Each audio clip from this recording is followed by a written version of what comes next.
تکبر کا گزر کسی طرح نہ. ہمارے ہاں لفظ غرور بولا جاتا ہے، فلاں آدمی مغرور ہے، غرور والا ہے. غرور کے معنی ابال کے ہوتے ہیں، ابال آتا ہے ان میں. تو وہ اردو میں تکبر کے معنی میں لیا جانے لگا. تکبر، کبر، بڑائی. جانتے نہیں ہو میں وہ ہوں، میں یوں ہوں، میں فلاں ہوں، میں ڈمکا ہوں. کیا ہو تم؟ ایک پانی کا قطرہ جس سے بنے ہو. بلبلہ بھی کہتے ہیں لوگ. ہوا بھری ہوئی ہے، نکل جائے تو تم کچھ بھی دیکھنا میں کیا کر دوں گا، اور اگلے لمحے دم نکل جائے، کچھ رہ جائے گا. یہ انسان تکبر کرنے لگ گیا. جس میں رائی کے دانے کے برابر بھی تکبر ہوگا وہ جنت میں نہیں جائے گا. عاجزی. میرے نبی پاک صلی اللہ علیہ وآلہ وسلم اللہ کی عطا سے کائنات میں وہ درجہ رکھتے ہیں جو کسی اور کا نہیں، مگر عاجزی کرتے ہیں. سادگی ہے، عاجزی ہے. سید المتواضعین.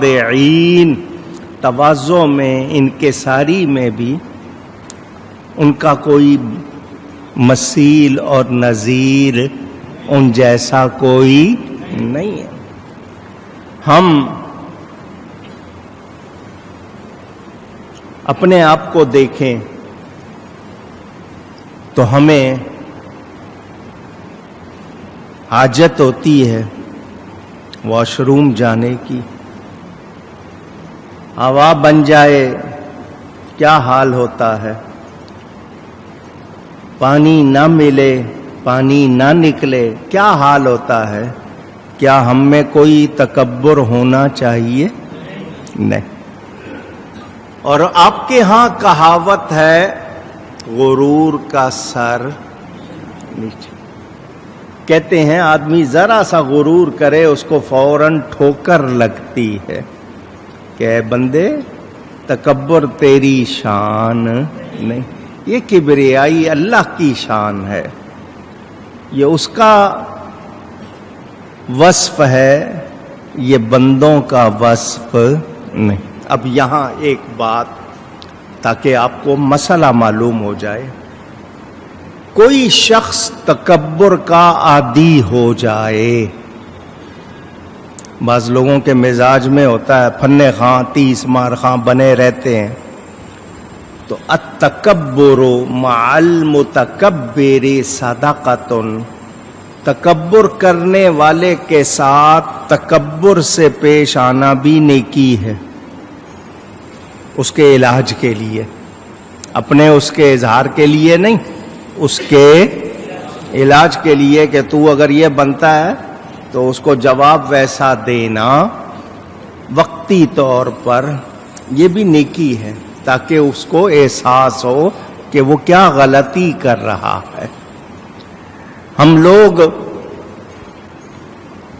عہدے، منصب، ڈیوٹیز، ڈیزگنیشن، فلانا شخص فلاں عہدے والا ہے، فلاں عہدے والا ہے، فلاں عہدے والا ہے.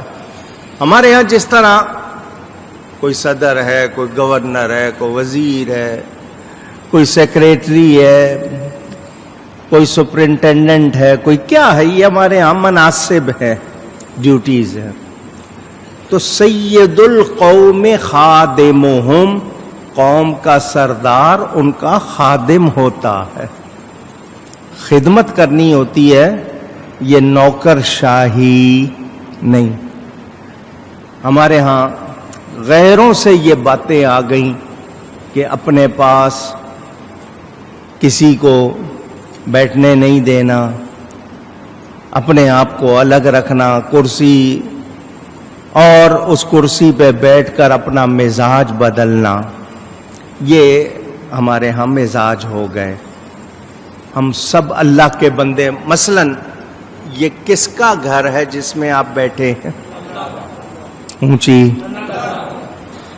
اللہ تعالیٰ کے گھر میں آئے ہیں. یہاں آ کر کوئی کہے میرے لیے اسپیشل جگہ ہونی چاہیے؟ پوچھ رہا ہوں. سب اللہ کے بندے ہیں, اللہ کے گھر میں آئے ہیں. یہاں آ کر کوئی اعزاز مانگے تو کیا اس نے صحیح کیا؟ ہاں, علماء کو, بزرگوں کو ہم اہمیت دیتے ہیں, ان کے لیے جگہ بناتے ہیں, وہ اور بات ہے. لیکن کوئی مانگے جگہ تو یہ درست نہیں ہے. میں نے کہا نا حدیث شریف میں مومن اونٹ کی طرح ہے, اگر اسے پکڑ کر لے جایا جائے تو وہ سر جھکا کے چل پڑتا ہے, بٹھایا جائے بیٹھ جاتا ہے. یہ جو سرکشی ہے, اکڑ ہے, یہ رحمان کے بندوں کی خاصیت نہیں. اب اگر آپ کو کوئی نظر آئے کہ اس میں اکڑ ہے, سرکشی ہے, مزاج میں نخوت ہے, یا آپ کہہ لیں کہ غرور ہے, تو سمجھ لیں یہ رحمان کا بندہ نہیں ہے, یہ خواہشات کا, نفس کا, شیطان کا بندہ بنا ہوا ہے. بندہ بمانے غلام, تو یہ اس کا غلام بنا ہوا ہے. مومن کی شان اللہ کے ہاں بہت زیادہ ہے, مگر وہ مومن ہو, اس میں مومنوں والی بات ہو. اب دوسری بات کروں گا. مومن کو تکلیف پہنچے تو وہ اللہ کی فرما برداری میں کمی نہیں کرتا. بات سمجھ آئی ہے آپ کو؟ یہاں تک کہ اس کے ہوش و حواس سلامت ہوں. بیمار ہے, اللہ معاف کرے, کوئی معذور ہے, اور پھر بھی ہوش والا ہے, نماز کھڑے ہو کر نہیں پڑھے گا, پڑھ سکے گا تو بیٹھ کے پڑھے گا, بیٹھ کے نہیں پڑھ سکے گا اشاروں سے پڑھے گا, انکار نہیں کرے. اور صحت مند ہو, تندرست ہو. تن بدن کو کہتے ہیں کہ اس کا بدن صحیح ہو, درست ہو, توانا ہو, طاقت والا ہو, اور پھر وہ اس طرف نہ آئے تو سمجھ لیں کہ اس نے اپنی حالت کو درست نہیں رکھا. میں کس کس کی مثال دوں؟ حضرت ایوب علیہ السلام نبی ہے. شیطان نے, جس طرح کے کتابوں میں ہے, اللہ کی بارگاہ میں کہا کہ تو نے ان کو بہت نوازا ہے, یہ جو تیرا شکر کرتے رہتے ہیں, تو نے بہت نوازا ہوا ہے, محلات ہیں, زمینیں ہیں, پیداوار ہے, شاہی سلسلہ ہے, تو جب اتنا نوازا ہے تو شکر نہیں کریں گے تو اور کیا کریں گے؟ اللہ تعالی نے فرمایا ایوب میرا بندہ ہے, ہر حال میں شکر کرے گا. شیطان نے کہا یا اللہ مجھے اختیار دے, میں ان کو آزماتا ہوں. اللہ تعالیٰ نے شیطان کو مہلت دے دی, اس نے کارروائی شروع کر دی. پہلے جانور مر رہے ہیں, بکریاں مر گئیں, اونٹ مر گئے, پیداوار کو خراب کر دیا, محلات کو خراب کر دیا, بچوں کو, یہاں تک کہ بیمار ہو گئے. اور بیماری بھی ایسی کہ لوگ کراہت کرنے لگے. کراہت سمجھ گئے؟ یعنی لوگوں کو ناگوار گزرنے لگی, لوگ اس سے تھوڑا سا, جیسے کہتے ہیں نا منہ بنانا, ناپسند کرنے لگ گئے. لوگوں نے کہا جی ان کو بستی سے نکالو. محلات میں رہنے والے بستی سے نکال دیا, سب چلے گئے, بچے, جائیداد, محلات, جانور, سب کچھ, ریل پیل تھی ختم ہو گئی. ان کی زوجہ محترمہ رحمت بی بی نام تھا.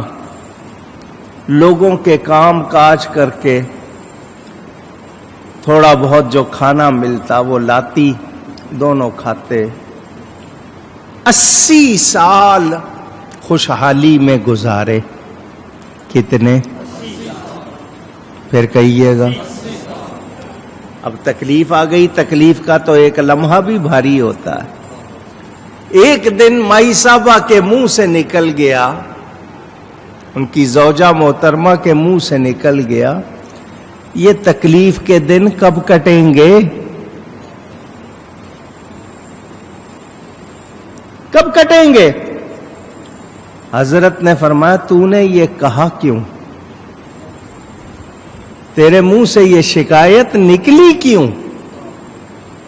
ان کو یہ بھی پسند نہیں آئی. پوچھا بیوی سے خوشحالی کی مدت کتنی؟ ان کا 80 برس.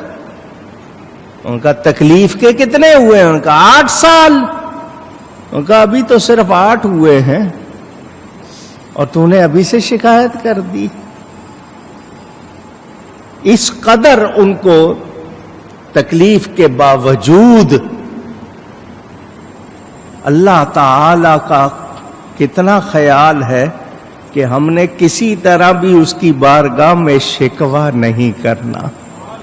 اچھا، بیماری میں کیا انہوں نے نماز چھوڑی اونچی؟ اللہ کی یاد چھوڑی نہیں.